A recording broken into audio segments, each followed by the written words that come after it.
The story begins in the bright morning where sunshine light streams through a building and Yusil enjoys his tea while checking notifications on his computer. Players online are furious because many have been automatically logged out, their characters suddenly dying. Yusil is puzzled, as this isn't how the game should end.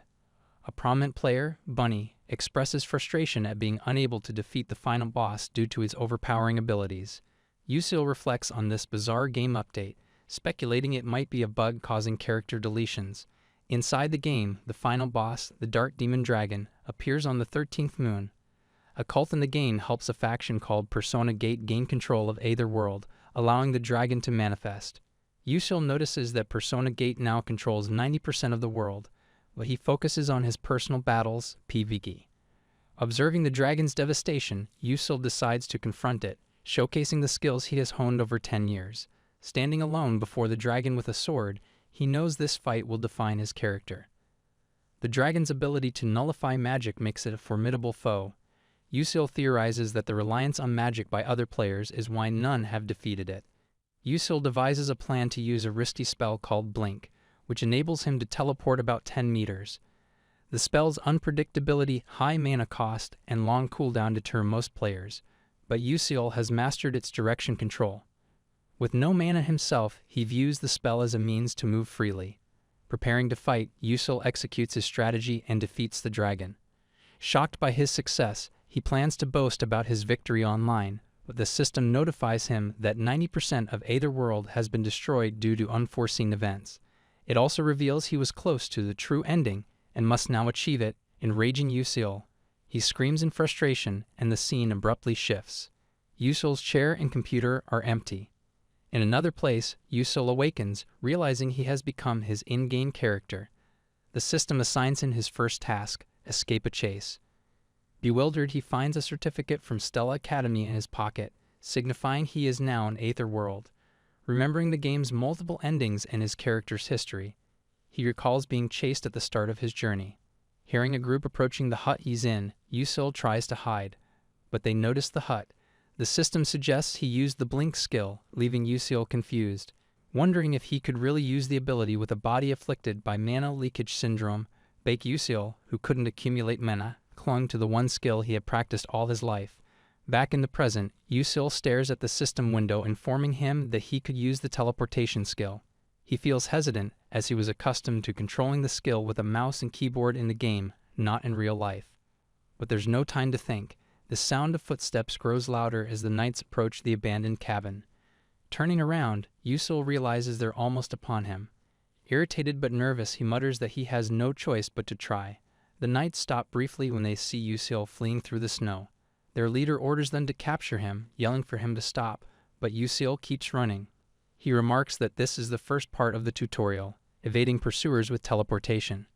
Without looking back, he runs frantically, noting that the knights, equipped with magical boots, are faster than him. His only hope is the ability he practiced countless times in the game.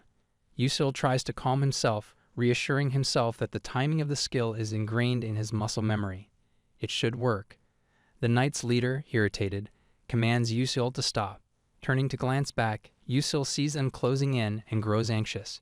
The greatest risk of teleportation, he recalls, is misjudging the distance and colliding with an obstacle, which could be fatal. The leader, drawing a massive sword, threatens to send Yusil to hell in charges. Yusil mutters that this situation feels entirely different from the game as he activates the skill. The knights hear only the wind as Yusil teleports forward, narrowly dodging the attack. Realizing he succeeded, he smiles, looking back at the shocked knights. One knight questions if he's a mage, but the leader orders the group to keep pursuing, reminding them that teleportation paralyzes the user for 2 seconds. Yet Yusil keeps moving, leaving the leader bewildered. Yusil, panting as he runs, notes that he must use teleportation carefully, taking advantage of the uneven terrain. He remembers that most players failed to master teleportation in the tutorial, with 99% quitting and even the remaining 1% failing later. Counting to 3, he uses the skill again to leap forward. The leader, perplexed by Yusil's use of teleportation on such uneven terrain, calls him insane. He orders the mages to attack from a distance. 3 mages step forward, exuding a powerful magical aura. Yusil, noticing their preparations, realizes they're trying to trap him. One mage begins firing purple magical arrows at him. Yusil recalls that the second part of the tutorial is dodging such attacks with teleportation. In the game, dodging was easier because he could see everything behind him on the monitor. Here, it's different. The system window appears, informing him that his mana leakage syndrome activates sixth sense and cognitive acceleration. Suddenly, time seems to slow, allowing him to perceive the attacks more clearly. Using this to his advantage, he dodges the arrows, but one large arrow is about to hit him. Timing it perfectly, Yusil teleports, narrowly escaping as the arrow crashes into the ground, creating a massive crater. Thrown forward by the impact, Yusil looks back, scared but relieved it didn't hit him. He resumes running, panting, remarking that this is the last part of the tutorial. Finally, Yusil stops, staring at a giant canyon ahead. The gap is so vast he can't see the bottom. The only way across is by perfectly controlling his teleportation. If successful, he'll meet passing mages and escape. Completing the tutorial, Yusil realizes he must cancel teleportation in 0.1 seconds to avoid falling, but failing means death. He notices 20 floating rocks he could land on, but knows controlling the skill to stop precisely is nearly impossible. Clenching his fists, he wonders who designed such a crazy tutorial. As he contemplates, the knights catch up. One shouts, alerting the group to Yusil's position. Calculating the distance, about 100 meters, Yusil realizes his teleportation's 3-second cooldown isn't enough to keep him ahead. Anger rising, he clenches his fists and mutters that survival seems impossible. Then, with a cold, determined glare at the approaching knights, he concludes that his only chance is to kill them all. Amid the floating rocks in the canyon, heavy snowfall blanketed the area. Yusil hid behind some rocks, attempting to plant something. In his thoughts, he admitted that even he thought this was madness. He had never been in a real fight. He noted that if this were a game, the system would prevent him from attacking his pursuers, but this was reality. Watching his enemies search for him, Yusil concluded that no rule required him to blindly follow the game system. Drawing his sword, he remarked that the thought of killing someone didn't bother him. The reason wasn't tied to the enemies being tied to his parents' story, but simply because he could win. Turning, Yusil realized his pursuers were closing in. With a small dagger in hand, he stood, revealing his position. The leader, upon seeing him, grew furious and alerted the group, ordering them to catch that bastard. Without hesitation, the knights obeyed, one drawing a spear and charging at Yusil with a manic grin, mocking him for trying to face them alone. However, Yusil maintained a cold expression. The knight sneered, declaring Yusil was as good as dead. But Yusil was busy calculating the distance. Reaching his target, he activated his teleportation skill, catching the soldier off guard. Even the leader was stunned. Yusil plunged his sword into the knight, who spat blood onto Yusil's face. Gritting his teeth, Yusil felt no guilt. He was killing to survive. Finishing the knight by slashing his throat, he threw the lifeless body into the group, distracting them.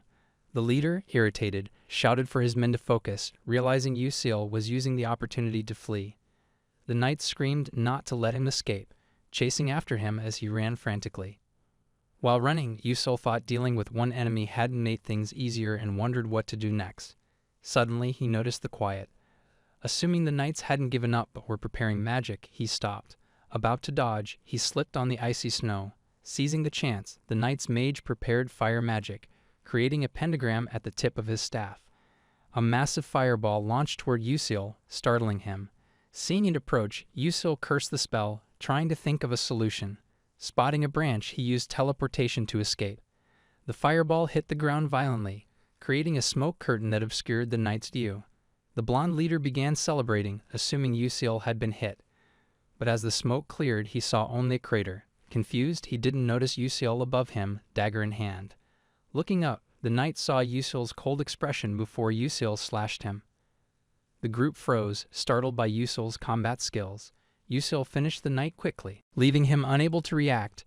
The leader grew anxious, watching his comrade fall. Next to the body, Yusil stood, breathing deeply, declaring only 2 more targets remained. Yusil resolved to end the fight before reinforcements arrived. Wiping blood from his face, he noted his reaction speed exceeded most professional players, but it wouldn't save him forever.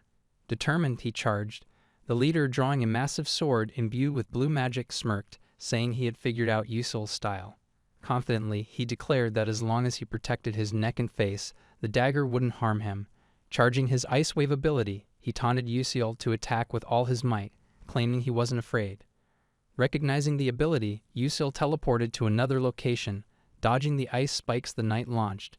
Smiling psychotically, the knight believed he'd won, imagining Yusil writhing in pain. But as he turned, he saw Yusil slashing his comrade's neck. Furious and shaken, the knight accused Yusil of transforming from a cowardly rat into a formidable fighter. Yusil, now armed with a spear and dagger, admitted he had indeed been running, but with a chilling smile, thanked the knight for the experience. Enraged, the knight, wielding his sword with a blue aura, vowed to kill Yusil. With confidence in his eyes, Yusil threw the spear. The knight, assuming it was a distraction, shattered it, readying for an attack. Realizing too late that Yusil had planned a frontal assault all along, the knight found Yusil's dagger plunge into his heart. As he collapsed, he acknowledged Yusil's strategy. Breathing heavily, Yusil stood victorious, marking the end of Episode 1. After the long and intense battle, the system reported that Yusil had gained XP and additional rewards. He sat on the snow, still injured, trying to breathe deeply and stay awake. The blood of his enemies dripped down his body as he shivered from the cold. He picked up his dagger and, looking to the side, he saw his enemy's lifeless body. Still shaken by what had happened, Yusil reasoned that it wasn't a dream. Everything from his first teleport to his first battle and first kill was real. Feeling down, he thought about how he was forced to kill to survive. Yusil stood up, brushing snow off his body, coming to terms with everything. Looking at the horizon, he decided to leave immediately, but hesitated as something caught his attention. He remembered something, turned back toward his defeated opponent's body, and stared at it. Though reluctant, he crouched down, saying that while it left a bitter taste, he had to be realistic. With no money, he pulled a bag of gold coins from the mercenary's pocket, estimating it contained around 2 million credits. Standing again, he placed the bag in his coat and noted there was one more problem. Walking to the edge of the canyon, he saw the last obstacle, crossing the massive chasm. A voice from the other side of the chasm surprised him, asking if someone was there. Looking closely, Yusil saw a group of wizards, the same ones from the game tutorial. Raising his hands, he responded that he could cross. The wizards noted there was no bridge and asked how he planned to do it. One suggested that crossing required the strength of a third-class knight and questioned how Yusil could achieve that. To their shock, Yusil began teleporting skillfully between floating stones. A wizard speculated it was jump magic, but another corrected that it was teleportation. A blue-haired girl in the group seemed intrigued. Another wizard commented that teleportation shouldn't allow control over direction or distance, wondering how it was possible. Yusil continued moving from stone to stone with ease. One wizard noticed 2 hooded figures on the other side and asked if they were with Yusil, but quickly realized they were not. One mercenary, filled with rage, launched a massive fire spell at Yusil. Just as the attack was about to hit, Yusil teleported to another stone, narrowly dodging it. Recognizing his attackers as survivors of the defeated group, Yusil acknowledged the danger of the terrain. Struggling to balance, he calculated that his teleportation cooldown was 3 seconds, making it impossible to dodge every spell. He decided to move on foot for safety, but noticed one mercenary charging a dark magic spell. The mercenary unleashed a powerful dark spike that narrowly missed Yusil, cutting a lock of his hair. The attack broke his balance, and the stone he was on split in half. Yusil tried to hold on, but fell. Desperate, he searched for a way to survive and used teleportation to grab the edge of a floating stone, barely saving himself. As he hung on, another fire spell approached from behind. Unable to react, Yusil braced for death. But a massive lightning spell clashed with the fire, saving him. Shocked, the mercenaries fled upon realizing someone else had intervened. Yusil, curious about his savior, saw a blue-haired girl holding her staff among the wizards. He observed her precision and talent, noting she had calculated the spell's trajectory perfectly. Reaching the other side, Yusil was greeted by the wizards. Hesitantly, he approached the girl and thanked her. She coldly replied that she hadn't done it for gratitude. Yusil thought her voice was the most beautiful he'd ever heard, but found her difficult to approach. Returning his gaze to the other side of the chasm, he commented that the people pursuing him were bandits known for plundering villages, but actually worked for the Dark Demon cult. Despite their intentions, they couldn't follow him into the wizard's territory. As he felt safe, a black hologram screen appeared, surprising Yusil. It revealed the start of a new episode with a mission to enroll in Stella Academy. Realizing this was episode 2, Yusil remarked that it didn't seem difficult, but, being older, felt uneasy about returning to school. As night fell, the carriage carrying the wizards moved through a rocky valley.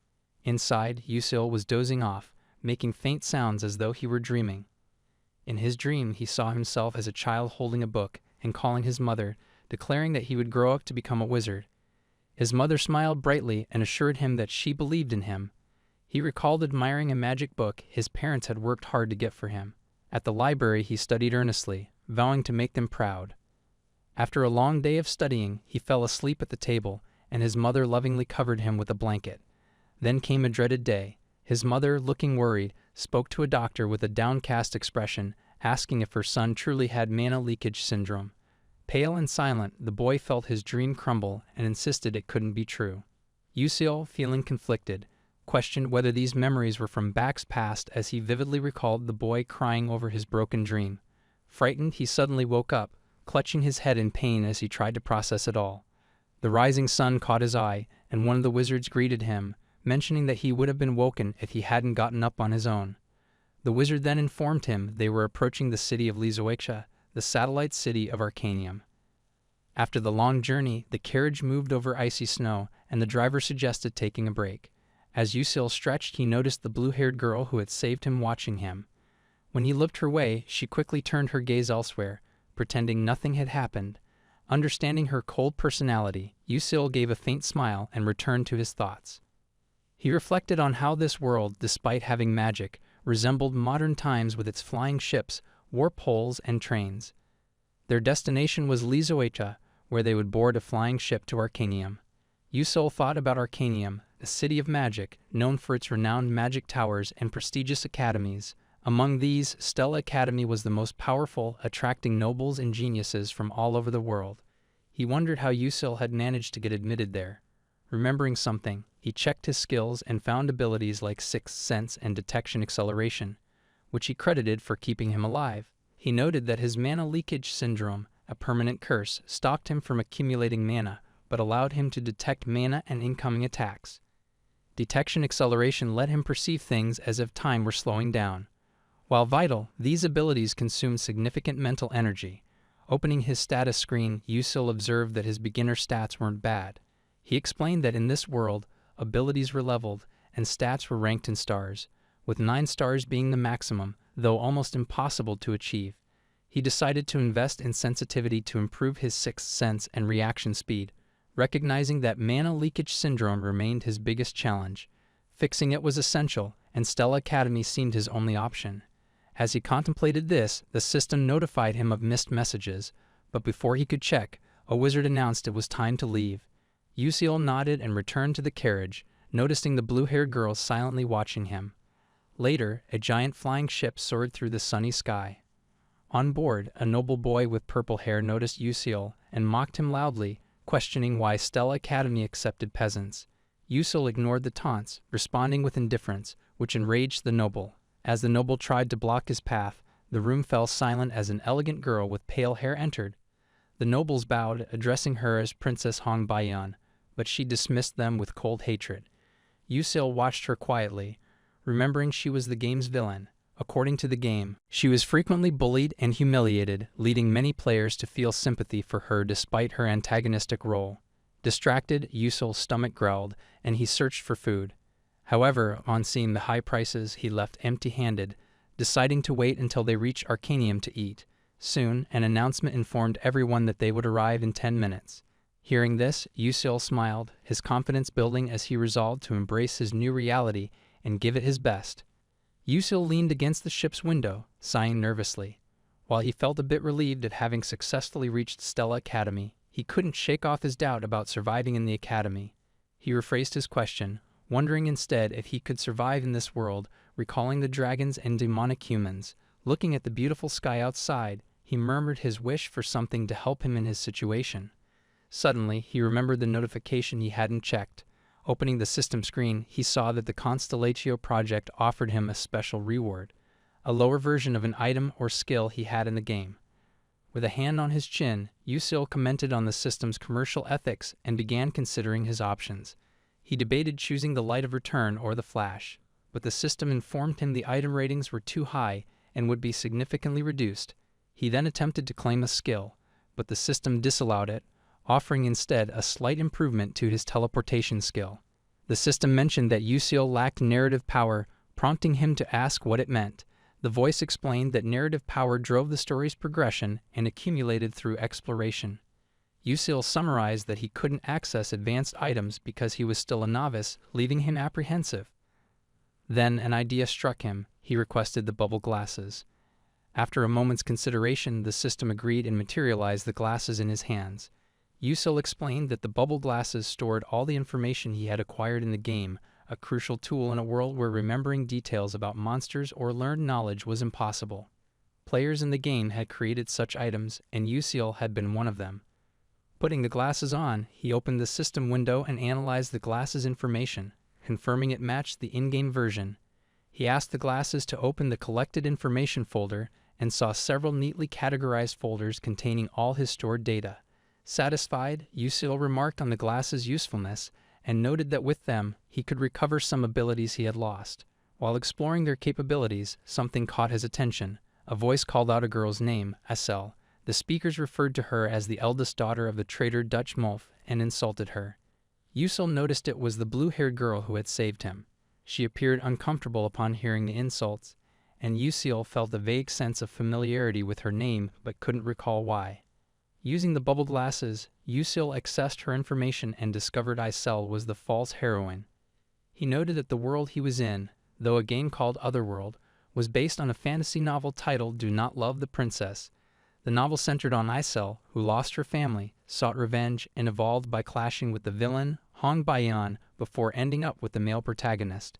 However, the game altered her role, making her a false heroine while introducing a new character, Flame, as the true heroine.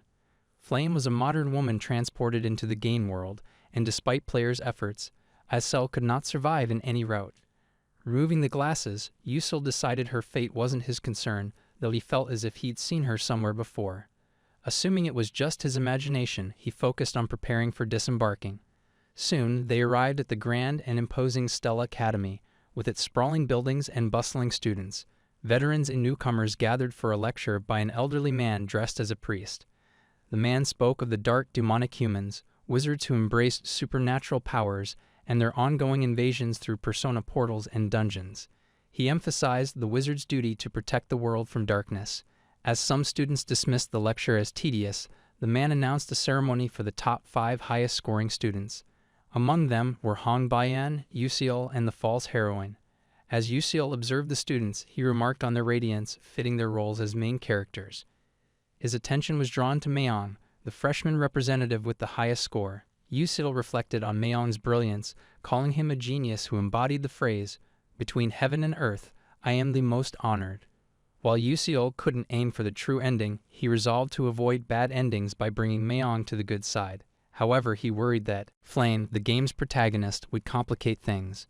Since Flame was also from Yusil's reality, he considered getting close to her, but hesitated, fearing she might see him as an enemy. With his knowledge advantage, Yusil decided to stay behind the scenes, supporting the main characters without directly involving himself. He vowed to do whatever was within his power to steer the story away from bad outcomes. Yusil also remembered Flame's special ability to purify dark, demonic humans, though it came with a cost, an aura that impoverished those around her, a potential threat to him. His plan was to influence the story's destiny discreetly, avoiding entanglements with the main characters for everyone's benefit. As the ceremony concluded, students applauded, marking the end of the story's second episode. A beautiful sun illuminated all the buildings as Yusil sat in one of the chairs in the Academy's enormous classroom. Feeling a bit apprehensive, he remarked that it had been a while since he graduated from college, making it strange to be a student again. Looking at his pocket watch, he noted how helpful it was in this world. The Stella pocket watch symbolized being a student of the most prestigious academy and guaranteed more prestigious treatment. Putting the watch back in his uniform, he hummed happily, eager to use it soon.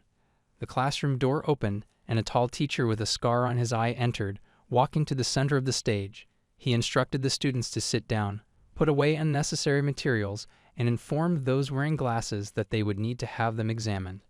Yusil realized they were already having a test on the first day, commenting that Stella Academy's curriculum was more rigorous than many Korean universities. He explained that the test, called the Class Organization Evaluation, would determine each student's placement. Receiving his test, Yusil stared at it but couldn't understand the language. He clarified that this evaluation was unrelated to the entrance exam and was only to decide room assignments. Most playable characters in Otherworld ended up in Class S, while others were sorted into the lower classes. Having entered last, Yusil knew he was bound for Class F. He wondered if leaving the test blank was an option. But as he glanced around, his eyes landed on Yang. The boy appeared bored, as though the test posed no challenge, and had already finished. Yusil remarked that Yang was on a completely different level, excelling at everything. He summarized Mayuma Yesong's nature as boredom, noting how his perfect life shaped him. Depending on how the female protagonist acted, Yuma Yesong's disposition could swing between good or bad. Dark demonic humans, whose goal was to ruin humanity, would be particularly interested in him due to his immense power and talent. Yusil concluded that Yuma Yesong's biggest problem was his family. Turning back to his own test, Yusil compared himself to the geniuses, which made him feel even smaller. Suddenly, he got an idea. What if he used the bubble glasses? They had helped him a lot before in accumulating skills.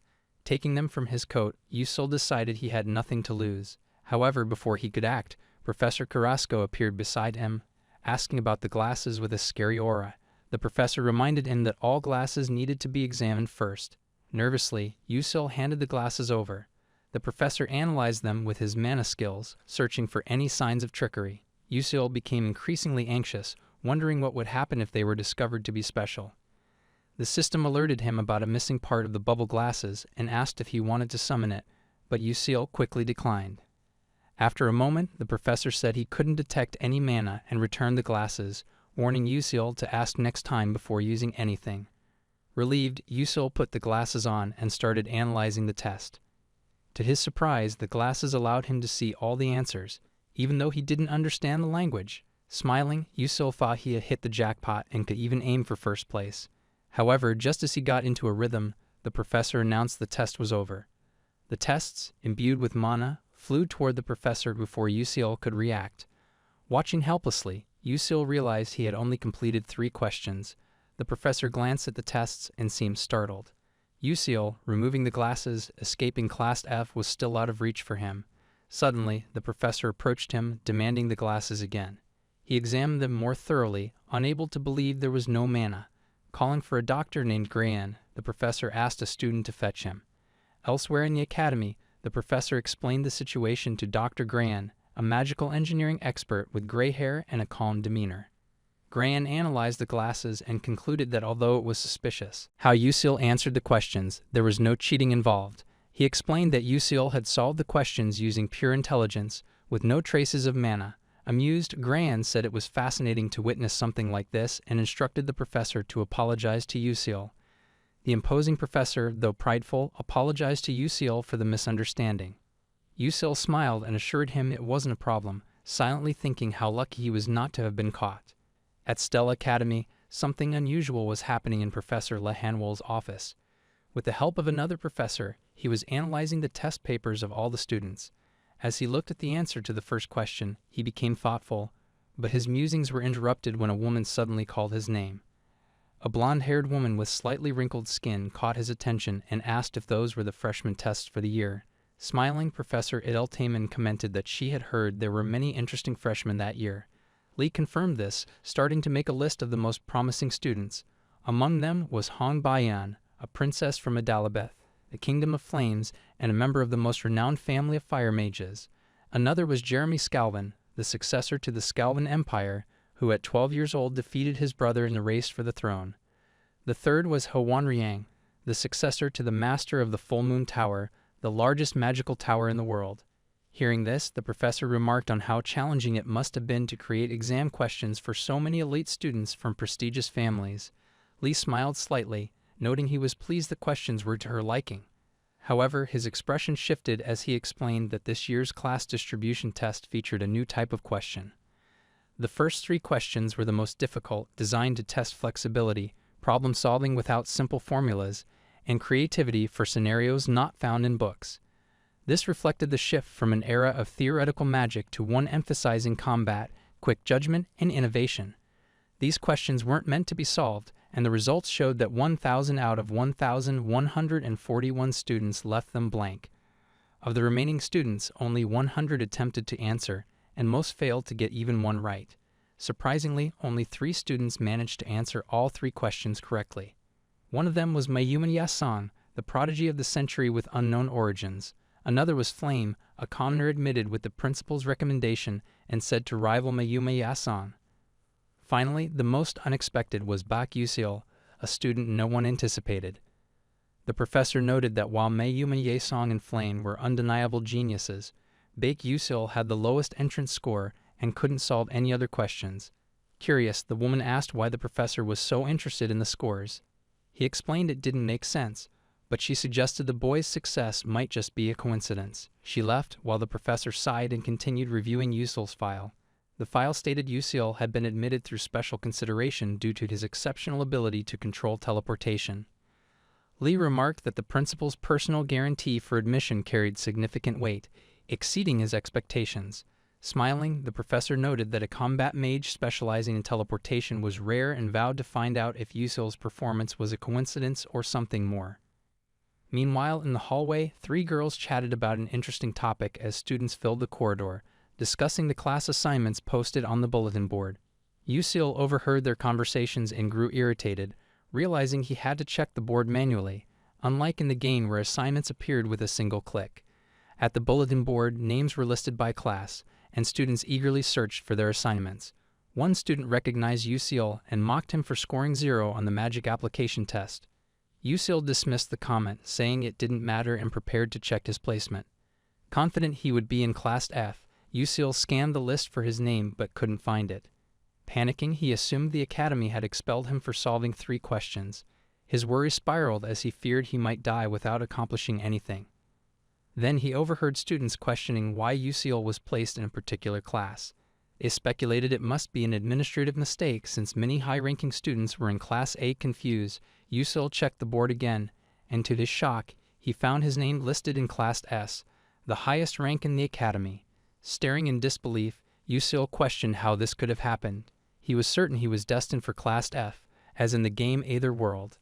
Desperate, he assumed there had been an error in class allocation. Class S was the most prestigious, reserved for the Academy's top 41 students, and consisted of only 1 classroom for the most powerful individuals. Scratching his head, Yusil wondered why he was assigned there. This unexpected development would force him to interact more frequently with the game's main characters.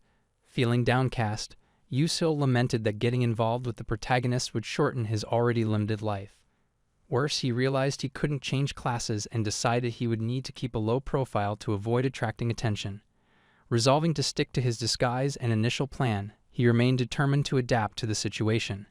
As he contemplated his next move, a silent girl stood behind him, observing him closely. Elsewhere, the sound of repeated slaps echoed as though someone was being struck. A white-haired woman could be seen assaulting Bayan. The woman named Han was a fire element professor at Stella Academy and also Bayan's mother. She berated Bayan for missing 3 questions on the test. Slumped on the ground, Bayan listened silently to her mother's harsh words. After calling her an insect, the woman asked if Bayan understood. With her head lowered, Bayan muttered a quiet yes. Han stared at her daughter with hatred before sighing, her demeanor shifting. The woman told her daughter she couldn't afford to become like her, someone who was persecuted, expelled from the kingdom, and stuck in a lowly position as a professor. She crouched down, grabbing Bayan's cheeks, and declared that Bayan would surpass her sister. Smiling maliciously, she asked if Bayan understood.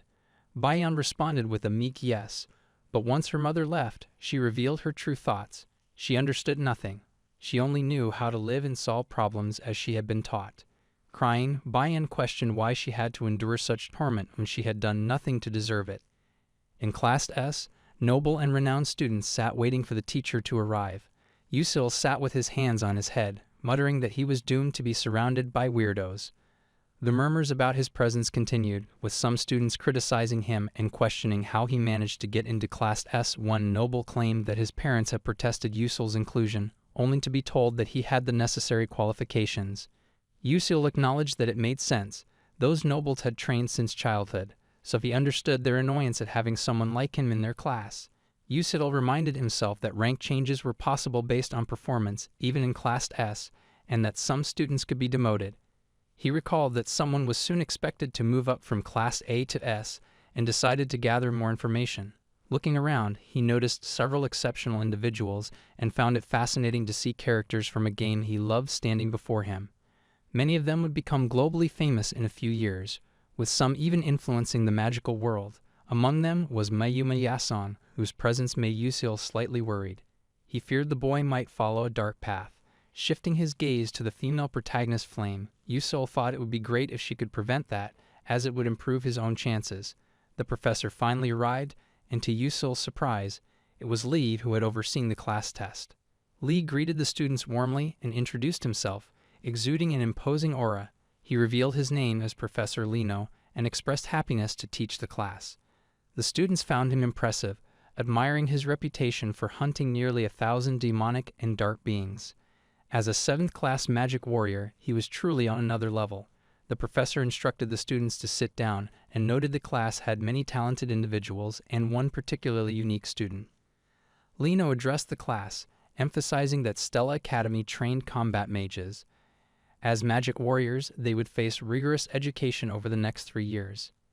He acknowledged that not everyone might endure the challenges, but encouraged them to give their best effort. His commanding presence left the room in silence when he asked if there were any questions. When no one responded, he moved on to start the lesson. At that moment, Bayan arrived at the door, her face visibly injured. Yusil was surprised, as Bayan was known for her strict adherence to rules, yet she was late. She bowed to the professor, who asked with concern if something had happened. Watching her, Yusil adjusted his glasses to inspect her condition further. Upon reading her specifications, he became apprehensive, noting something alarming in her records, the phrase guaranteed death. Yusil deduced that if Aizel were to die due to flame, Bayan would inevitably share the same fate. He sighed, lamenting the cruel fate of a villain with no escape. Removing his glasses, Yusil admitted he wished he could help Bayan but felt powerless given his own precarious situation. While he resolved to keep his distance, Bayan surprised him by walking over, stopping near his seat, and staring directly into his eyes with hatred. Confused by her hostility, Yusil watched as she silently took the seat next to him without a word. Perplexed, he wondered why her presence left him feeling like everything around him was beginning to distort.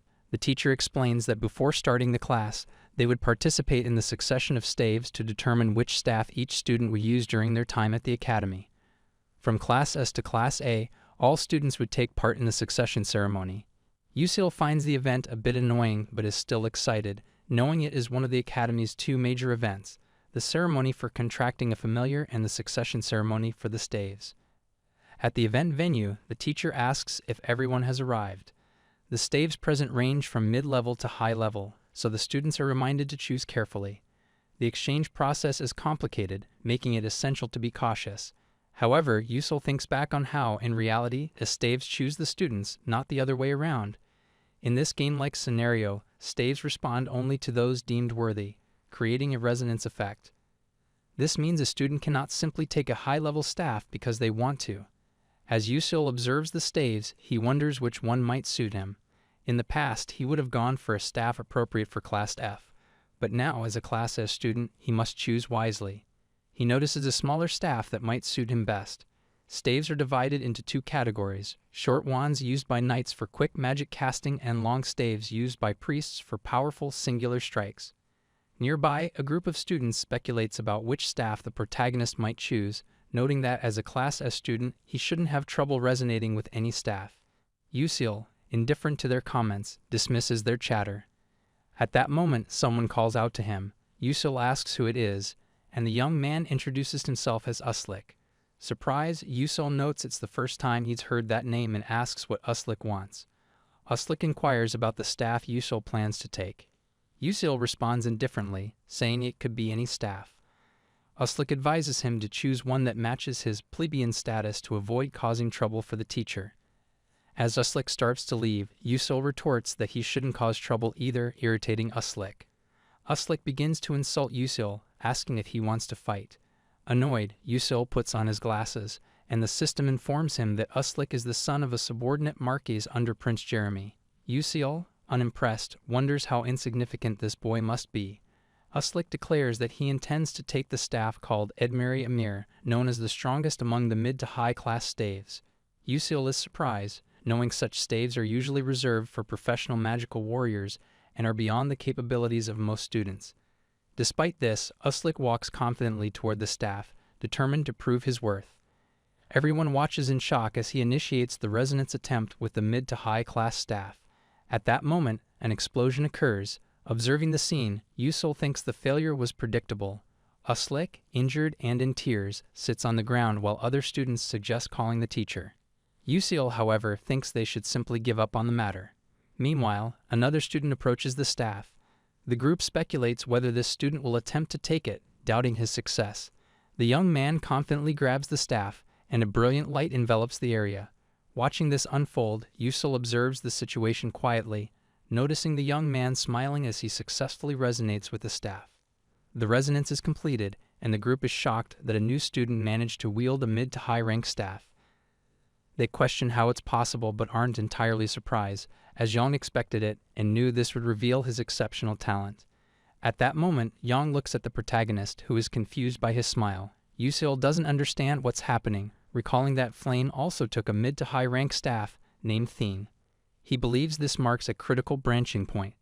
If Flame takes the staff, Yang will be drawn to her brilliance, starting Yang's route. If she chooses another, it would lead to a completely different path. Yusil decides he needs to involve Flame to ensure Yang becomes his ally. He notices the staff near Flame and wonders what she will do. As Flame approaches the staff to examine it, Yusil silently pleads for her to take it, believing this would increase his chances of achieving a happy ending. To his shock, Flame ignores the staff. He is stunned and wonders if she truly understands its significance. He fears this deviation could cause people to miss key parts of the path. With no other option, he decides to intervene.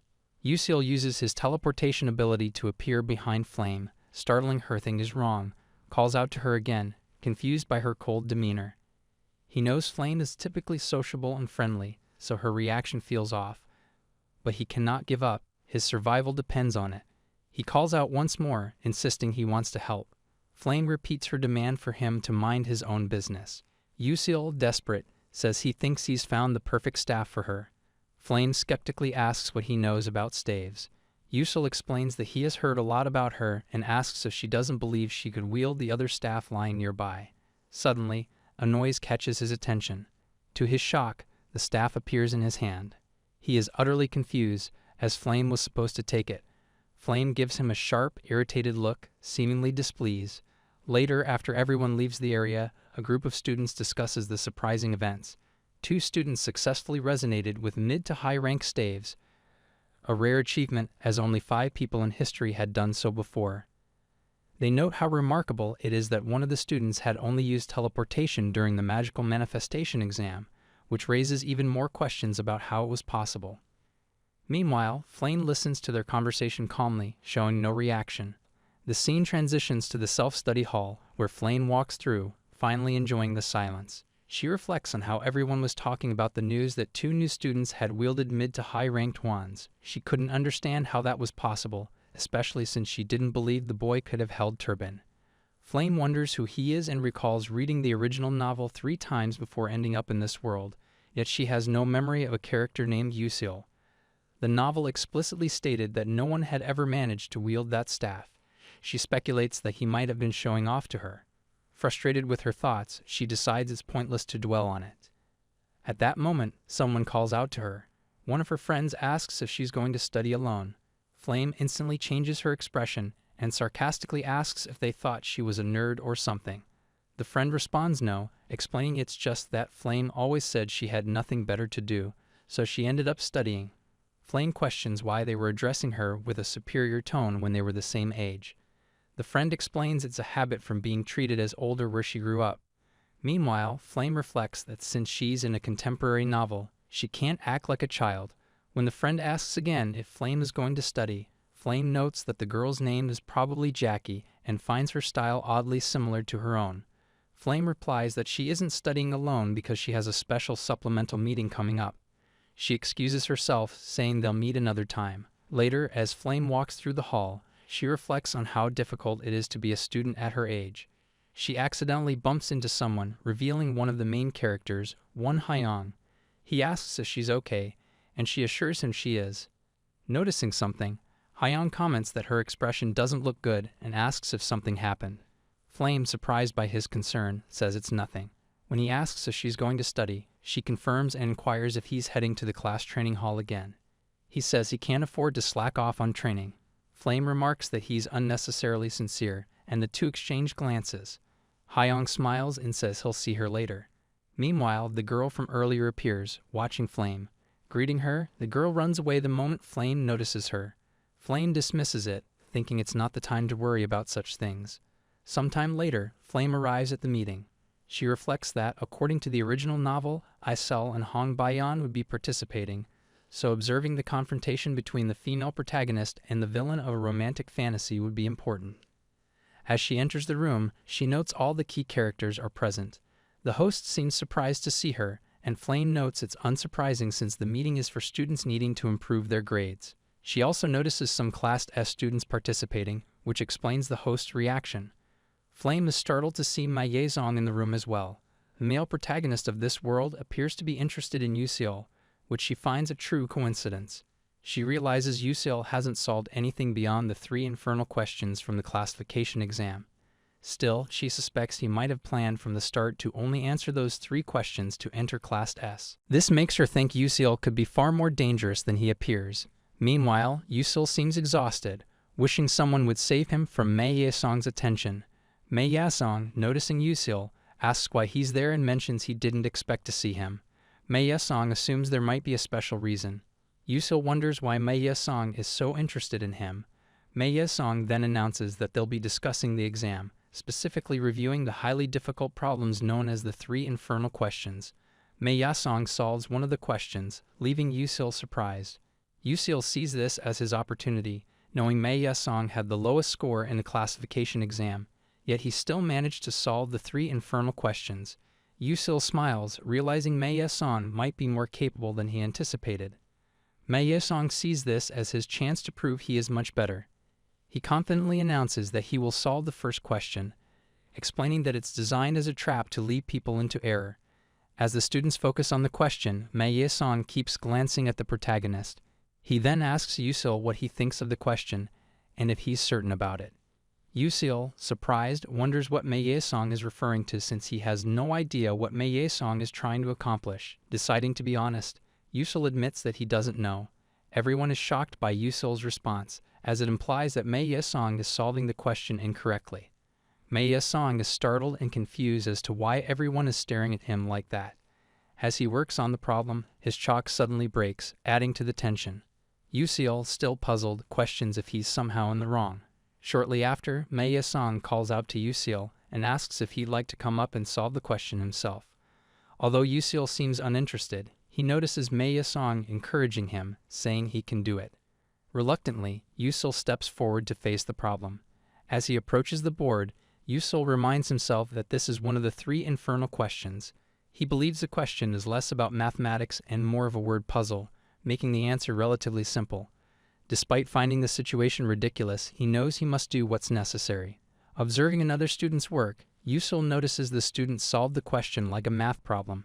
He realizes the method used was wrong, and the answer was only correct by luck. If a similar question appeared, the student would likely fail.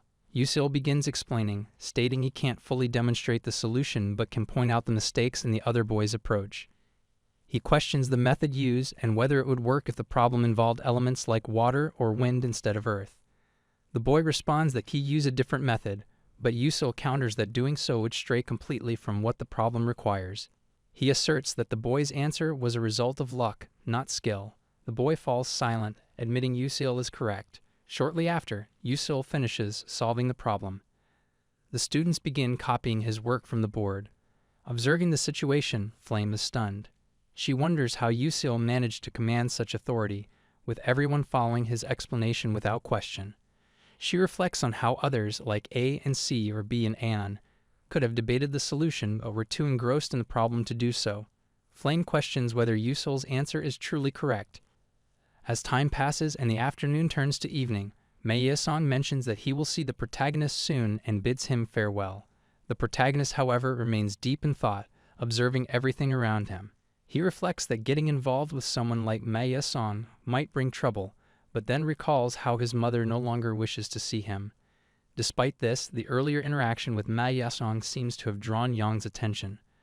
The protagonist is puzzled about why Ma Yesong approached him and reminds himself that his focus remains solely on Flame. As he continues walking, he unexpectedly crosses paths with the girl from earlier. He wonders if that might be Bayan and whether she is waiting for someone. Deciding it's not his concern, he starts to move on, but Bayan suddenly calls his name, saying she has something to ask. Surprised, the protagonist turns to her and asks what it could be. Bayan questions why he didn't explain the solution to the earlier problem. The protagonist thinks to himself that there's no logical explanation for a test designed to make no sense. He guesses Bayan might be mistaken and replies that he has nothing to say about it. However, Bayan insists she understands his position but argues that withholding the solution in such an environment isn't right. She even offers compensation if he's willing to share the answer. Caught off guard, the protagonist doesn't know how to respond. Time passes and the scene shifts to the library, where the protagonist is now sitting with Bayan. They appear to be studying. He remarks that he doesn't understand why he's being paid just to explain 3 questions from a class test. Bayan replies that she has her reasons and asks him to focus on explaining. Looking at the test, Yusul notices that Bayan got only those 3 questions wrong. He asks if she isn't embarrassed to seek help from someone who got all the other questions wrong except those 3. Bayan calmly responds that she feels no shame, stating that the only shameful thing would be failing to uncover the solutions. For that reason, she's willing to do whatever it takes to understand. The protagonist then asks why she chose him for help when, as a princess, she could have sought guidance from anyone. Bayan explains that among all the freshmen, only 3 people managed to solve the 3 infernal questions: Ma Ye-song, Flame, and himself. Those questions were intentionally designed to have no solution, yet somehow the 3 of them solved them. Yusul thinks about how complicated his situation is, wondering if those questions were traps meant to have no answer. Bayan confirms his suspicion and asks if he didn't realize that while solving them. Yusul finds it unbelievable and starts to understand why he's in Class S. He also begins to see why the protagonist of the novel has been so cold towards him. He admits that he doesn't fully understand this world or the details of the questions. However, he realizes that Bayan, having read the original novel and likely knowing the answers, has a clearer understanding of the situation. For her, the sudden appearance of a side character who wasn't part of the story and yet managed to solve those questions is a serious threat. The protagonist now grasps why she acted the way she did earlier. Bayan, noticing his silence, asks what's on his mind, but the protagonist tells her not to worry. Instead, he remembers he has a favor to ask in return for helping solve the questions. He requests to exchange his staff for a magic sword, believing that the blacksmiths in her kingdom could easily craft one. Bayan, surprised, points out that only low-ranking mages use swords in questions, why a mage like him would want one.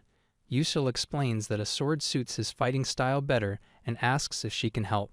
After a brief pause, Bayan agrees, saying she can arrange it without much trouble. Finally, the protagonist decides to explain the solutions to the questions.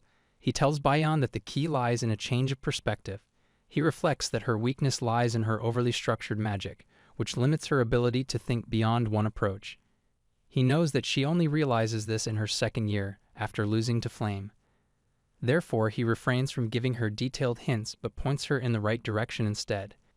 He asks if she knows what a nonsensical quiz is. Bayan responds that she has heard of it before, so the boy gives an example, asking what is between one knee and the other knee. The girl begins to think and guesses that it might be the back of the knee. However, the boy replies that this isn't the answer because he specifically asked what is between one knee and the other knee, meaning there is no real answer to the question. Noticing the girl staring at him, the protagonist asks why she's doing that and tells her to calm down and move on to the next question. He explains that the next question involves formulas and techniques she doesn't know and can only solve with creativity. He then asks if creativity can be memorized, and Bayan replies that it cannot. The protagonist comments that knowing many spells and techniques is important, but for a mage, one of the most vital things is the ability to see beyond the boundaries of their own thinking. Magic, he says, can grow with even a slight shift in perspective. However, he observes that Bayan's approach is too rigid, and spells aren't just about memorization and casting. He explains that she could enhance her analytical thinking and judgment, but her biggest shortcoming as a mage is her lack of creativity. Bayan falls silent, and the protagonist asks if she understood what he said, even if it sounded complicated. She replies that she understood everything, which surprises him since he didn't even fully understand what he was saying himself. He jokingly remarks that he's unhappy she understood and decides to continue. He formulates another question, asking about a rock reading a log and what time it was. Bayeon considers it but admits she doesn't know. The protagonist then reveals the answer is 88. They proceed with more nonsensical questions, but Bayeon keeps getting them wrong and grows visibly frustrated. The protagonist notices her irritation and thinks she might explode at any moment. He asks another question, what the cloud said to the ocean. Bayeon thinks carefully, and the protagonist silently hopes she'll finally get it right. When she answers correctly, the protagonist tells her she's right, making Bayeon genuinely happy. Surprised, Yusul realizes it's the first time he has seen her smile. He comments that it's expected of a princess since her creativity is on another level. However, Bayeon brushes off the compliment and eagerly asks for the next question. A while later, night has fallen, and the protagonist walks down the street looking exhausted.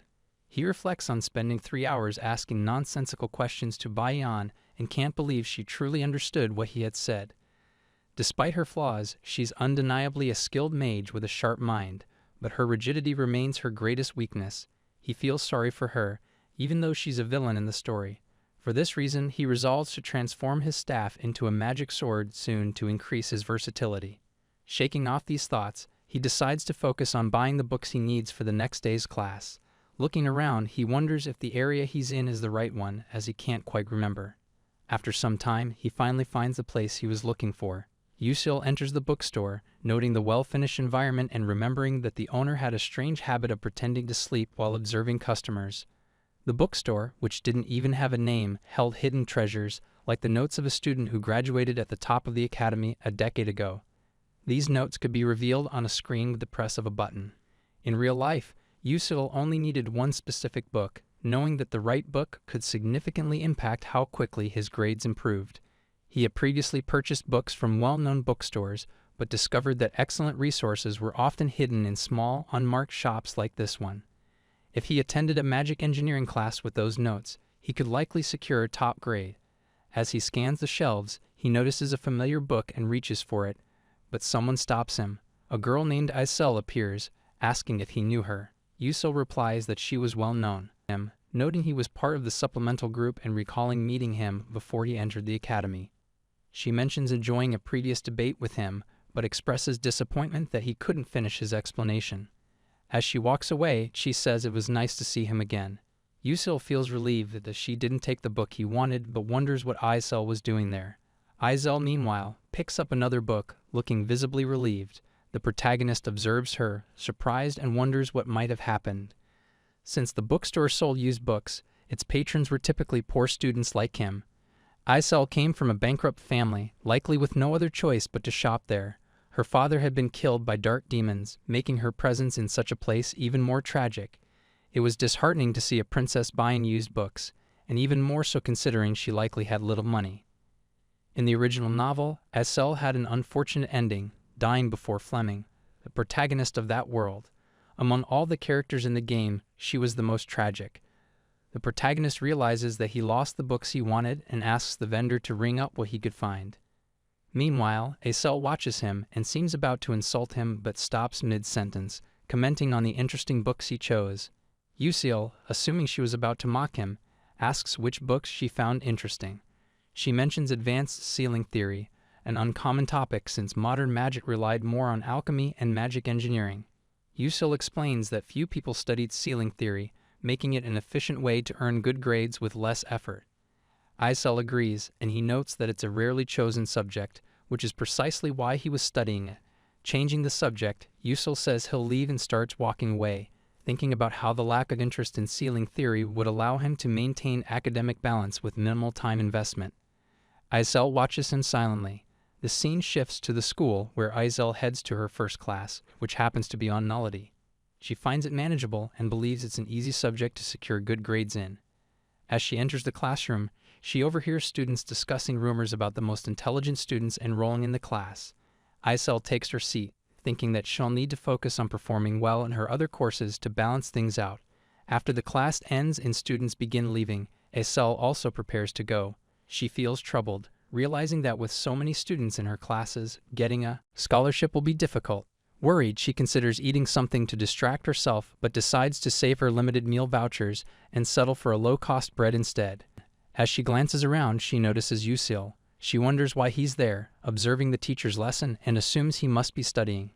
In that place, there were very few students, all of whom had questionable grades. Because of this, the class was at risk of being canceled. If Hazel enrolled, she might boost her grades without dedicating too much time, allowing her to use the saved time to study other subjects and earn more money through scholarships. She wonders if Yusil had already realized this class was easy to score in and planned his schedule strategically to make his life easier. However, she doesn't believe he's that clever and assumes it must have been a coincidence. Meanwhile, the professor continues his lecture, assuming everyone knows about the origin of magic. He explains that the White Mage, a founding figure, spread magic throughout the world, teaching elves natural magic, dwarves material control, and humans elemental magic, before eventually traveling to the heavens. Yusil, observing the subject, feels confused, wondering how he'll endure this for the next 3 years. Returning to school at his age already felt like torture. Ashwang, with a knowing smile, approached a figure seated on a bench. A young woman addressed as Princess by Ashwang reacted with visible shock to something that had just been discussed. A flicker of recognition crossed the princess's face as she looked at Ashwang. "Do I know you from somewhere?" she seemed to think. Ashwang's smile widened as she praised the princess, calling her a next-level genius of the fire attribute and commenting on her remarkable accuracy. The compliment brought a blush to the princess's cheeks, but she quickly brushed it off. "Rubbish," she scoffed. "It's not enough." Yet a subtle shift in her demeanor betrayed her true feelings. "Talking to you makes me feel better, though," she admitted softly. Without another word, she rose from the bench and walked away, leaving Ashwang and the disheveled figure behind. The sun was beginning its descent, casting long shadows across the grounds of a grand royal building. Beneath the shade of a sprawling tree, the same princess from the bench sat at a table, lost in thought. A woman, clearly a member of the household staff, approached her. She had an air of controlled anger about her, a sense of underlying tension, yet her posture and the way she carried herself spoke of integrity and loyalty. "Welcome," she said, her voice tight as she placed a cup of tea before the princess. "There's something I need to ask you," she continued, her words hinting at a matter of grave importance. The princess sighed, bracing herself. The housemate's question, though seemingly simple on the surface, opened a Pandora's box of worry. The princess's vague response, something about a problem with the mana, sent a jolt of shock through both of them. The housemate didn't initially express disbelief. It became clear they were discussing a sword, an extraordinary weapon imbued with potent mana. "How is this possible?" the princess whispered, more to herself than to the housemate. The conversation was clearly taking its toll, a mental strain evident on her face. She waved away the untouched tea, the fragrant steam curling upwards unnoticed. The weight of this secret knowledge pressed heavily upon her, and she longed for a moment of peace. The scene morphed, transitioning into a bustling classroom filled with the murmur of students and the scratch of chalk on a board. A professor, his back to the class, was in the midst of a magic lesson. The students, however, were mostly unfocused, their attention drifting. Only Yassel, a student seated at the very front, seemed truly engaged. The professor drew a complex circle on the board, explaining an intricate orbital formula related to magical energy. Whispers rippled through the classroom. "Is that a water formula?" one student muttered. "It's so boring," another groaned. "Why are these classes harder than Korean?" A third quipped, drawing a few muffled chuckles. The professor, sensing the lack of engagement, turned to the class. His gaze fell on Yassel. "Yassel," he called out, "why don't you come up and solve this for us?" Yassel rose and approached the board, their movements confident and sure. With practiced ease, they completed the formula, demonstrating a deep understanding of the magical principles involved. The professor stared, momentarily speechless, then a wide grin spread across his face. "Remarkable," he exclaimed. "Truly diligent work, Yassel." A girl seated nearby, who had been particularly vocal about her boredom earlier, now watched Yassel with open admiration. As the bell rang, signaling the end of class, students scrambled to gather their belongings. As they filed out, a boy hurried to catch up with the admiring girl. "Excuse me," he said, causing her to stop and turn towards him, a questioning look in her eyes. He gave her his full attention to talk with him. The story concludes, pausing on the verge of a new conversation. leaving us to wonder what the boy might ask and how it might connect to the unfolding. Anya and Ken stood at the classroom door. Anya, ever inquisitive, turned to Kent. "Do you have any questions?" she asked, her voice surprisingly gentle. The question triggered a flood of memories in Ken's mind. He recalled the earlier class, his own astonishment at Yasel's effortless brilliance. He remembered watching Anya, her initial boredom transforming into admiration as Yasel solved the complex formula. He saw again the amusement in her eyes, the way she looked at him afterward, a silent question hanging in the air. Anya, noticing Ken's faraway look, pressed further. "What's your next class? What did you actually want to ask me earlier?" Ken, still lost in thought and a bit flustered by Anya's directness, stammered. Anya, sensing his unease and perhaps suspecting there was more to his earlier inquiry than met the eye, decided to take a different approach. She cut straight to the heart of the matter. "What strategy do you use for learning?" she asked pointedly, her gaze intense. Ken didn't want to reveal his own struggles and insecurities, especially not to someone as sharp as Anya. He deflected. It was just a coincidence, Yasel's thing. They began to walk away from the classroom, Ken subtly trying to increase the distance between them. But Anya persisted. She wasn't buying his casual dismissal. She continued to observe him as he walked ahead, her mind racing. She called out to him, stopping him in his tracks. "There's something about A+ mana you should know," she said, her voice serious. "If you register for other classes that heavily rely on it, it could negatively impact your grade." She was genuinely concerned, a hint of worry in her voice. She had seen something special in him during that brief exchange after class, and she didn't want him to jeopardize his potential. Ken, touched by her concern but still guarded, simply replied, "Anyway, I'll listen to you." Anya's concern melted into something softer, a hidden warmth that surfaced during their conversation. She blushed slightly, but Ken, oblivious, misinterpreted her intentions. "Why are you providing this information? Showing concern for me?" he asked, confused. He had noticed some boys looking their way from the distance. He assumed she was concerned with appearances. "It's fine," he mumbled, dismissing her concern and starting to walk away again, leaving Anya feeling frustrated and misunderstood. He then started to ghost her, not responding to her attempts to talk. Anya, her patience wearing thin, called out to him again, her voice sharper this time. "What do you do?" she demanded, emphasizing the last word. She needed a concrete answer, something she could grasp. Ken stopped, a mix of anger and guilt swirling within him. He felt cornered. "It's meditation," he blurted out, the word escaping his lips before he could stop it. Anya scoffed. "Meditation? That's it? That's hardly an explanation." Ken, flustered and unable to articulate the complex process that occurred within him, struggled to explain. It's like magic," he stammered, knowing how inadequate that sounded. "It's not real, not in the way you think. It comes from your mana, from deep inside your heart. You have to believe it will happen, truly expect it." This time, Anya seemed satisfied. A glimmer of understanding shone in her eyes. Perhaps she sensed the truth in his words, even if they sounded fantastical. They parted ways, a significant distance now separating them. Ken, replaying the conversation in his mind, began to worry about the implications of sharing his magic revelation and the physical delays he sometimes experienced. He wondered if he had said too much, if he had jeopardized something precious and fragile.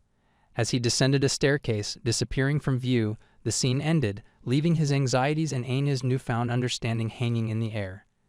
The encounter, though seemingly simple, had subtly shifted the dynamic between them, leaving a trail of unspoken questions and a shared, albeit fragile, connection forged in the crucible of a shared, extraordinary experience. The night was very dark and still, and the large, echoing dorm rooms of the magic school were mostly silent. Most students were asleep, but Ken, instead of sleeping, walked slowly through the long, tall hallways. The dim lights, powered by softly humming crystals, made long, moving shadows that danced on the walls. The school had a special and unique feature. Students could use their magic to change and customize their rooms however they wanted. This was shown on a screen, like a video game interface where the character Ken could design and change the room's furniture, colors, and even size to his liking. Entering his personalized, changed room, Ken sat down on the floor, crossing his legs, and started his usual nighttime meditation practice. As he focused his mind, closing his eyes, a gentle, soft blue light began to glow from him, getting brighter and brighter with each passing moment. He was actively using and tapping into his magical powers, working to make his connection to his inner magic energy, his mana, stronger and more stable. He was flooded with clear and strong memories, vivid images of a past life where he was a very strong and skilled magic user, a true master of magic in every sense of the word. He saw himself using great and amazing powers, surrounded by a bright, shining yellow light. This same yellow light now appeared around him in the present, making a glowing outline of his body as the blue energy continued to get stronger and fill the entire room, swirling around him like a gentle breeze. Time seemed to stretch and change, becoming fluid and unreal, as Ken went deeper and deeper into his focused meditation. The scene moved to an old ticking clock on the wall, showing the time was 3 o'clock in the morning. Then, in a quick, flowing sequence, the sky outside the single window changed from the deep, inky black of night to the light, soft colors of the early morning just before dawn. The sun slowly rose above the horizon, painting the sky with brilliant colors, but Ken stayed perfectly still, unmoving, completely focused on his magic practice. When he at last opened his eyes, he felt a powerful rush of energy, a surge of power, go through his entire body. He felt much more powerful, more connected, and in tune with his magic than he ever had before. He suddenly realized with a jolt of happy astonishment that his ongoing chronic problem, a condition he called mana leakage syndrome, where his precious magic energy would leak out of him without any control, was completely gone. It was totally, wonderfully healed. He was very, very happy, filled to the brim with new power and a strong will, a firm determination to succeed. He felt completely ready for any test or challenge, excited to try his new limits and see what he could do. The scene changed again, shifting dramatically, taking us to a huge, open training area surrounded by tall, majestic mountains and lush green valleys. A clear, bright blue sky was stretched out above them like a vast canvas. A large group of students, 140 in all, stood together in neat rows, excited and talking, their voices buzzing with anticipation. They were split into 2 distinct groups, labeled A1 and A2, and further sorted by their skill level and rank within the academy. Anya was among them, standing a little apart, thinking deeply, her brow furrowed in concentration. She was thinking about her own unknown and mysterious past, a secret she had carefully kept hidden since she was a little girl. She knew deep down that she was not the same as the other students, that she didn't quite fit in. She thought, with a growing certainty, that she might be a character from an original story, a book or novel from another world, a thought that suggested a much larger reality beyond their own. But for now, in this moment, she wanted to find out the truth, to understand her real place in this world. Her attention was pulled back to the present when she noticed Jeremy, the crown prince of the kingdom, among the students. He had also signed up for this particular training session. Anya's feelings about him were mixed, complicated, and confusing. In the original story she thought she might be from, Jeremy had a bad, even villainous, role near the end. But in their current life, in their present reality, he seemed truly nice, kind, and caring. He smiled warmly at her and waved a friendly greeting. Anya hesitated for a second, then waved back, unsure of what to think. Jeremy walked over to her, a friendly smile on his face, offering to be her partner for the upcoming training exercise. Even though she had serious doubts because of the story's version of him, Anya couldn't fully distrust how he acted now, his current kind demeanor. Still, she said no politely, declining his offer. Suddenly, with a loud crack, a person who demanded respect appeared in front of the assembled students. This was their instructor, their teacher, a tall, very strong man who gave off a feeling of power and authority.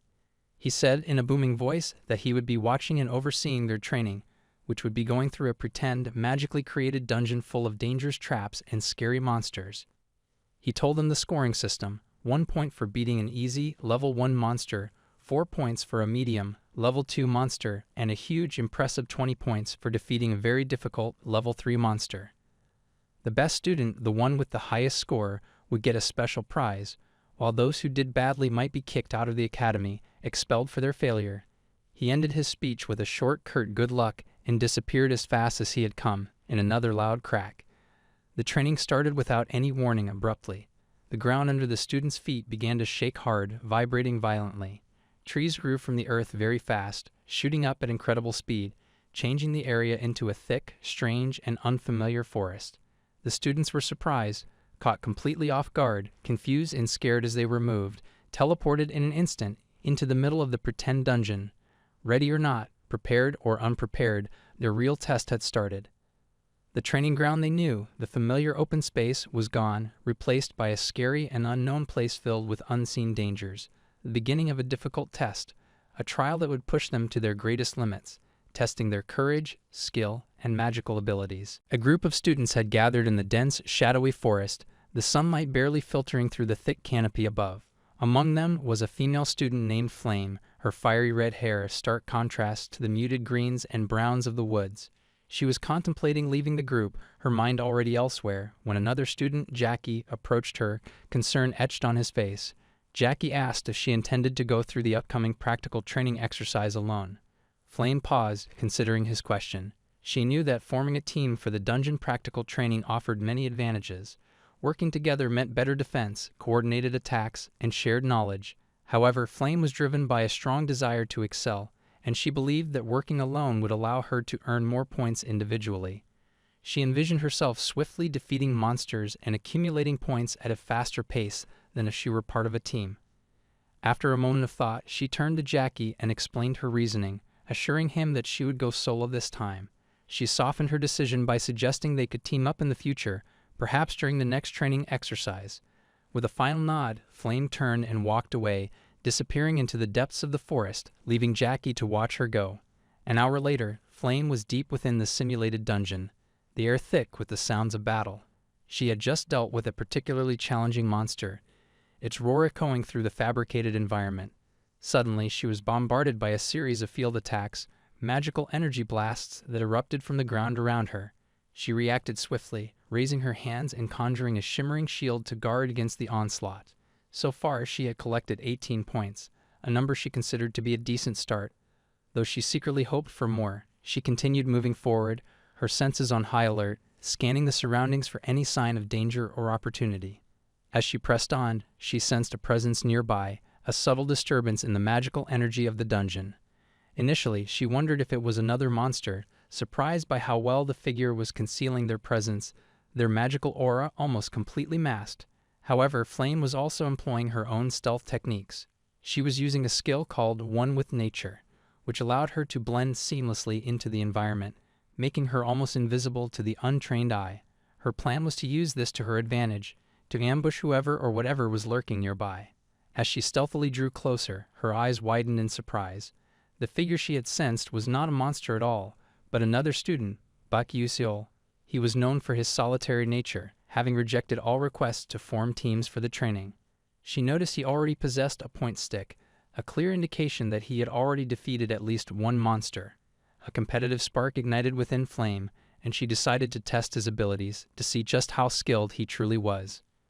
Flame quickly assessed the distance between herself and Bak Yuseol, estimating it to be roughly 15 meters. In her mind, she calculated that at such a distance, he wouldn't be able to perform a defensive maneuver in time if she launched a surprise attack. Convinced of her assessment, she raised her hand and fired a large, glowing bullet of concentrated magical energy directly at him. To her astonishment, Bak Yuseol reacted with incredible speed, using a teleportation skill called Blink to instantly dodge the attack. The magical bullet whizzed harmlessly past where he had been standing a split second before. Flame was stunned, wondering how he had managed to avoid a second-class spell, a spell of considerable power, at such a close range. Bak Yuseol reappeared some distance behind Flame, his sudden movement leaving her momentarily disoriented. She was completely unaware of his new position. He wondered aloud, his voice laced with a hint of amusement, if Flame was actually trying to kill him. Flame, still searching for him in the direction she had fired her attack, was taken aback by his unexpected skill and his ability to evade her so effortlessly. His display of dexterity and magical prowess was far beyond what she had anticipated. Meanwhile, Bak Yuseol was rapidly calculating his options. He knew he had 2 uses of his Blink skill remaining. He also thought about using the uneven, unpredictable terrain of the simulated dungeon to his advantage, perhaps to lure Flame into a trap, or to create an opportunity for a counterattack. He felt confident that he could defeat her in a direct confrontation, his skills honed by countless hours of training. However, a different strategy began to form in his mind. He realized that engaging in a protracted battle with Flame was not necessary, and in fact, could be detrimental to his overall goal. His primary objective was to secure 5th place in the training exercise, a goal he believed would be best achieved by avoiding unnecessary risks.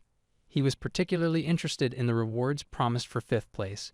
the ethelic roots, a rare and valuable item known to increase both health and strength by a significant amount.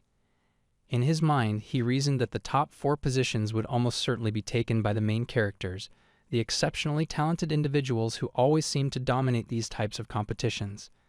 Therefore, he only needed to acquire 3 more point sticks to reach his target and claim the coveted 5th place reward. With this plan firmly in mind, he decided that avoiding flame was the most prudent course of action. Without hesitation, he used blinked twice in quick succession, teleporting himself a considerable distance away, effectively escaping the potential conflict. As he continued his journey through the depths of the simulated dungeon, focused on his goal, he unexpectedly came across a group of male students. They were huddled together, their faces obscured by the dim light, but their posture and hushed whispers suggested they were up to no good. There was a sinister air about them, an unspoken threat that hung heavy in the air. Baek-Yuseol, ever cautious, instinctively knew that this encounter could be far more dangerous than his brief skirmish with Flame. The dungeon, it seemed, held more than just monsters and magical challenges. It also harbored the potential for human malice and betrayal. Baek-Yuseol, ever observant, quickly recognized the student leading the group of menacing young men. It was Raiden, a student notorious throughout the school for his arrogance and powerful family connections. A closer look revealed that Raiden had already accumulated 3 point sticks, a testament to his aggressive approach to the training exercise. One of Raiden's lackeys, eager to curry favor, whispered to his leader, informing him that Baek-Yuseol was considered a failed student, someone who had supposedly cheated his way into the prestigious S class. Raiden, emboldened by this information, stepped forward and addressed Baek-Yuseol with a sneer. He demanded that Baek-Yuseol hand over his single-point stick, his tone dripping with condescension. Baek-Yuseol, however, refused without hesitation, his voice calm and steady despite the intimidating presence of Raiden and his gang. Raiden scoffed, mocking him, saying that he couldn't possibly hope to stand against all of them, especially since he was widely known to be inept at using both magic and a staff, the standard tools of a mage. Baek-Yuseol quickly assessed the situation, his mind racing. He knew that even with his exceptional first-class blink ability, it would be extremely difficult, perhaps even impossible, to take on Raiden directly. Raiden was not only a skilled mage, but he was also a noble, which meant he likely had access to powerful family resources and connections. However, Baek-Yuseol also considered the point stick he held to be a wild card, a unique element in this situation. He reminded himself that they were in a simulated dungeon, an environment that presented unusual opportunities and challenges. Pretending to comply with Raiden's demand, Baek-Yuseol made a show of reaching for his point stick, as if to hand it over. Then, in a flash, he used Blink to teleport directly in front of Raiden, appearing so suddenly that the other student was completely stunned. Raiden instinctively tried to attack, but he was too slow. Baek-Yuseol, with lightning-fast reflexes, used another Blink to escape, vanishing as quickly as he had appeared. Moments later, he reappeared a short distance away, a triumphant grin on his face. He thanked Raiden sarcastically for his contribution. His point sticks had now increased to 2, as Baek-Yuseol had successfully snatched one from Raiden during his brief, audacious appearance. The secret to Baek-Yuseol's surprising effectiveness lay in his understanding of the point sticks. He knew they were a bug item, an anomaly within the simulated dungeon. Their unnaturally high durability made them immune to being destroyed by the students' magical attacks, giving them the effective strength and resilience of most high-grade magical tools. This meant that a point stick was far more than just a scoring token. It was a sturdy, reliable tool, perfect for defense. Raiden, enraged by this humiliating theft, roared at his lackeys, ordering them to attack Baek-Yuseol together, to overwhelm him with their numbers.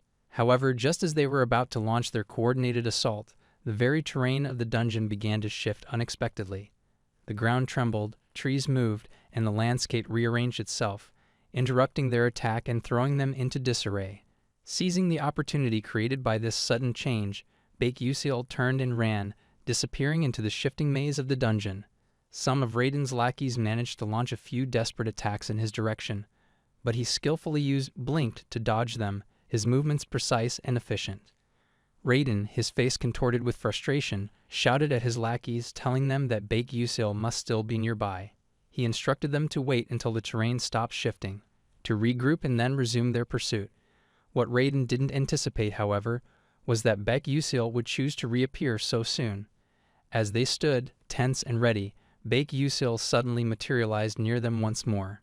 Before they could react, they were struck by a powerful magic rebound, a defensive mechanism built into the dungeon that reflected attacks back at their source. This unexpected backlash gave Baek Yusil the opening he needed.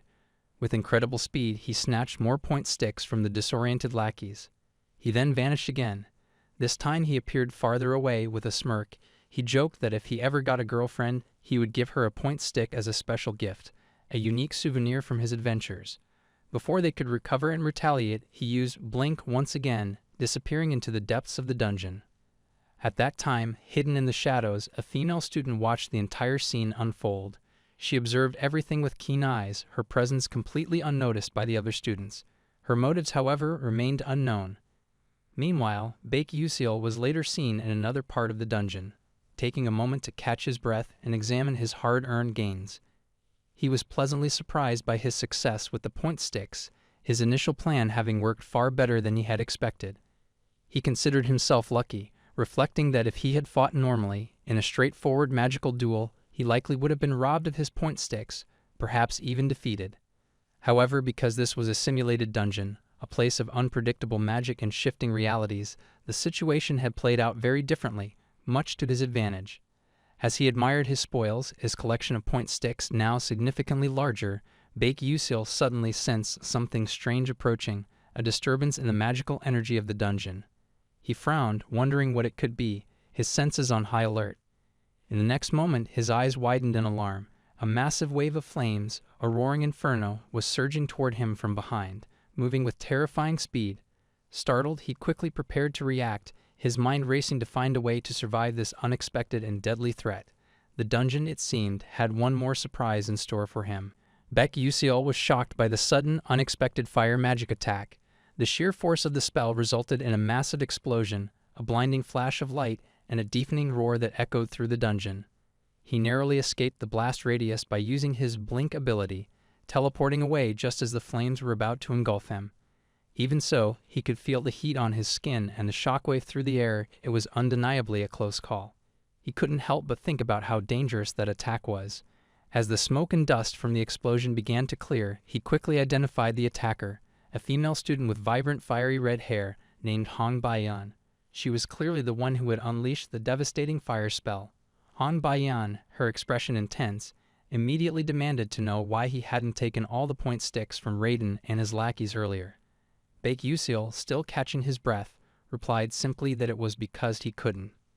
He was genuinely curious about her interest in his actions and asked why she cared about what he did or didn't do. Then, a realization struck him like a bolt of lightning. He understood her plan. She had intended to let him collect all the point sticks from the group, only to swoop in and take them all from him afterward, a classic ambush strategy. Han Bayan confirmed his suspicion, admitting that this had indeed been her plan. She added with a touch of pride that as a member of the royal family, she had no intention of defeating him in a cowardly or underhanded manner.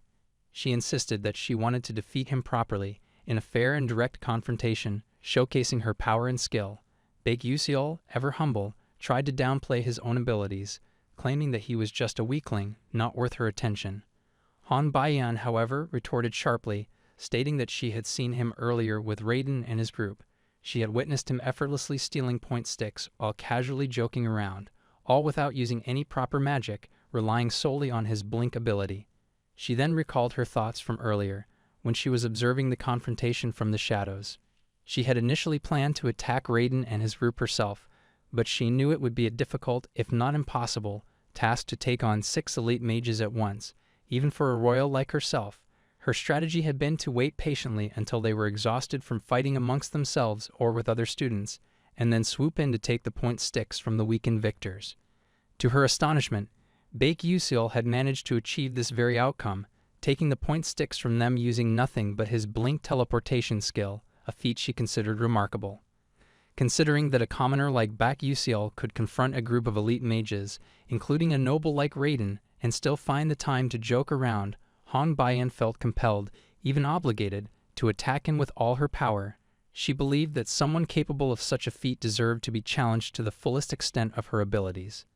In the midst of their intense confrontation, Han Bayan unleashed another massive flame spell, channeling her royal power into a torrent of fire. The heat radiating from the spell was overwhelming, the air shimmering with its intensity. Baek Yusil reacted instantly, his instincts honed by countless hours of training. He used Blink to teleport away from the attack just in time, the flames narrowly missing him. However, before he could even regain his footing, another spell, a bolt of crackling energy, hurtled toward him, forcing him to use Blink again to escape its range. Each movement was precise, calculated, yet he could feel the strain of consecutive dodges weighing on him, the mental and physical toll of using Blink repeatedly in such a short time. As the battle raged on, Baek Yusil carefully assessed the danger of her attacks, recognizing the immense power behind each spell. He silently acknowledged the value of his rigorous intuition training, which allowed him to react so quickly, to anticipate the trajectory of her attacks and move accordingly. Even so, relying on 2 successive blinks was proving to be a significant challenge, pushing him to his limits. He began to consider alternative ways to avoid her relentless magic, knowing he couldn't rely solely on Blink forever. Meanwhile, Hong Baiyan observed his actions with a critical eye, questioning why he wasn't using his staff. Unaware of his complete inability to use magic in the conventional sense, she interpreted his actions as a reluctance to fight seriously, a deliberate choice to hold back. Baek Yusil's lack of a staff appeared to her as a conscious decision, despite his efforts to explain his limitations. She didn't realize that he had never even brought the basic staff provided on entrance day, knowing it would be utterly useless to him, a tool for a skill he simply did not possess. Her frustration grew with each passing moment, believing that Baek Yusil was intentionally holding back despite the desperate life-or-death situation they were in. She became increasingly determined to force him to fight at his full potential, convinced that he wasn't giving his best effort. To push him further, to break through his perceived resistance, she issued a sharp warning, her voice ringing with authority, threatening severe consequences if he didn't take the fight seriously, if he continued to treat this as a game. In reality, Baek Yusil was already fighting with everything he had, pushing himself to the absolute limit. He was compensating for his lack of magic with swift movements, precise timing, and quick thinking, using his Blink ability to its fullest potential. He was not holding back, he was simply fighting in the only way he could, with the skills and abilities he possessed. He was already giving his all. Hong Baiyan unleashes her flame magic with unwavering determination, intent on completely defeating Baek Yusil. The sheer scale of her attack leaves him struggling to keep up, realizing that even with Blink, the scope of the magic is too broad to evade easily. He quickly evaluates his options, his mind racing for a solution, until he spots a small opening in the chaos. With precision, he blinks to the spot, narrowly escaping the flames and finding temporary refuge behind a large boulder. As he catches his breath, he considers how fortunate he is to have noticed the opening in time. However, he knows this momentary reprieve won't last. Hong Baiyan's power is overwhelming, and her flames are not just a distant threat, but a deadly barrier surrounding her. Baek Yusil is painfully aware of what will happen if he gets too close. The flames enveloping her will explode the moment anyone enters their range, a hard-learned lesson from countless defeats in PvP battles against fire-class mages. This knowledge keeps him cautious, forcing him to carefully assess his next move. Thanks to the terrain, Baek Yusil has managed to survive this long, carefully using the landscape to avoid being hit by Hong Baiyan's relentless attacks. As she launches another barrage of flying flame arrows toward him, Baek Yusil makes a decisive choice. He won't run anymore, it's time to counterattack. This time, he leverages the point sticks he had been carrying, using them to track the trajectory of the flame arrows. His quick thinking and precise movements allow him to deflect each arrow, much to Hong Baiyan's shock and growing frustration. Anger bubbles up within her as she watches Baek Yusil avoid her attacks effortlessly. In a fit of rage, she decides to escalate the battle by unleashing an even stronger magic at him. Baek Yusil knows he can't dodge forever. The constant retreat won't win this fight. He needs to find a way to use the point sticks to break through her magic shield. As he watches for the right moment, his focus sharpens. Timing is everything. When the opportunity arises, he blinks closer to Hong Baiyan, preparing for his next move. However, Hong Baiyan is quick to retaliate. She casts Lighter Crash, a powerful spell used by fire-class bishops in close combat. The explosion from the spell creates a shockwave within a 2-meter radius, knocking anyone caught in it back. Baek Yusil had anticipated this, and with quick reflexes, dashes back just in time to avoid the blast. With the distance between them restored, he executes his plan. He uses the rebound of her magic to launch his counterattack, successfully overpowering her. Han Baiyan, stunned and defeated, can't help but ask who exactly he is. In response, Baek Yusil calmly states that he's just a normal student. Then, as if sensing something, he calls out to Flame, revealing that he had known all along where she had been hiding.